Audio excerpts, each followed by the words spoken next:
History's wildest disasters, unbelievable stories from Pompeii to Chernobyl. There have been many disasters in the world. Some of them have been forgotten, and some have not even been taken into consideration. However, there have been so many heartbreaking events and disasters in the world that even the thought of them happening makes one sad. Today, we will take a journey through history and examine this chain of disasters starting from Pompeii and extending to Chernobyl. The greatest of these disasters was undoubtedly the Pompeii incident, in which people lost their lives and the city was abandoned to its fate. Pompeii, an ancient Roman city, was located near the Bay of Naples in Italy. Founded by Greek settlers in the 8th century BC, by the 1st century AD, Pompeii was a thriving resort, attracting Rome's elite with its beautiful villas and artworks. In 79 AD, Mount Vesuvius erupted, causing one of history's most catastrophic natural disasters. The eruption began with a massive plume of ash and volcanic gases, which was observed from miles away. This was followed by a devastating pyroclastic flow, a high-speed surge of hot gas and rock, which engulfed Pompeii and other nearby towns. Buildings collapsed under the weight of the volcanic material, and many residents who had not fled were trapped. The eruption buried Pompeii under millions of tons of ash, preserving the city in its state at the time of the disaster. This tragic event killed approximately 2,000 inhabitants of Pompeii, with total casualties in the region reaching up to 16,000. The city remained mostly untouched until its rediscovery in 1748. The excavations revealed a city frozen in time, with buildings, everyday objects, and even the bodies of the victims remarkably well preserved. Pompeii hurt us a lot, but we are still at the beginning of an ongoing process of historical catastrophe.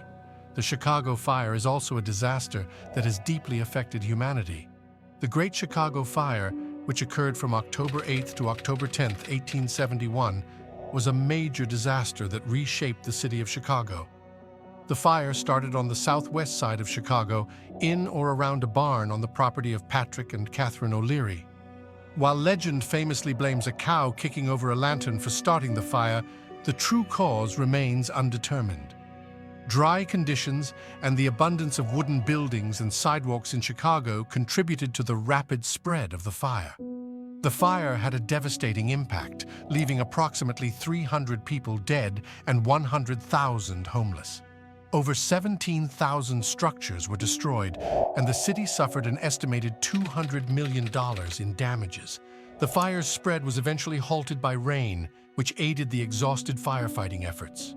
The aftermath of the fire saw a remarkable phase of reconstruction and urban development. Joseph Medill was elected mayor shortly after the fire, promising to implement stricter building and fire codes. These efforts led to a significant transformation in the city's architecture, with new buildings constructed using fireproof materials like brick, stone, marble, and limestone. Despite the devastation, much of the city's infrastructure, including its transportation systems, remained intact. This facilitated quick reconstruction and economic development, eventually leading to Chicago becoming a major economic and transportation hub. Chicago's recovery from the fire set an example of resilience and transformation, leading to innovations in urban planning and architecture, including the use of terracotta clay as a fireproof material and the emergence of the Chicago School of Architecture, which favored a more streamlined and practical design approach in commercial buildings. The fire also led to changes in firefighting regulations and practices, including the use of fire-resistant building materials. Everyone knows about this catastrophe. You can more or less understand which disaster I'm talking about. Of course, I'm talking about the Titanic disaster. This event, like other events, caused great deaths and disasters. The sinking of the RMS Titanic on April 15, 1912, was a pivotal moment in maritime history that led to significant changes in safety standards. The tragedy, which resulted in the loss of over 1,500 lives, highlighted several critical safety deficiencies, prompting a re-evaluation of maritime regulations. One of the most significant changes was the requirement for ships to carry enough lifeboats for all passengers. The Titanic, despite being one of the largest ships at the time, had only 20 lifeboats, which was insufficient for the approximately 2,200 people on board. This deficiency was a result of outdated regulations that did not account for a ship's passenger capacity. The International Convention for the Safety of Life at Sea, SOLAS Treaty, established in 1914, addressed this by making it mandatory for ships to have adequate lifeboat capacity for everyone on board. The disaster also led to the implementation of the Radio Act of 1912, which mandated 24-hour radio watches on ships. This came in response to the Titanic's distress calls being missed due to the lack of constant radio monitoring. The act also regulated radio frequencies to avoid interference and required licensing for radio operators. Another outcome was the formation of the International Ice Patrol, established under the SOLAS Treaty. This organization was tasked with monitoring and reporting the location of icebergs in the North Atlantic to prevent similar accidents. Once again, we come to a catastrophe that everyone knows all too well, Chernobyl, of course. The long-term effects of this disaster are as frightening as the event itself. The Chernobyl disaster, which occurred on April 25 and 26, 1986, at the Chernobyl nuclear power station in the Soviet Union, stands as one of the most catastrophic nuclear power generation incidents in history.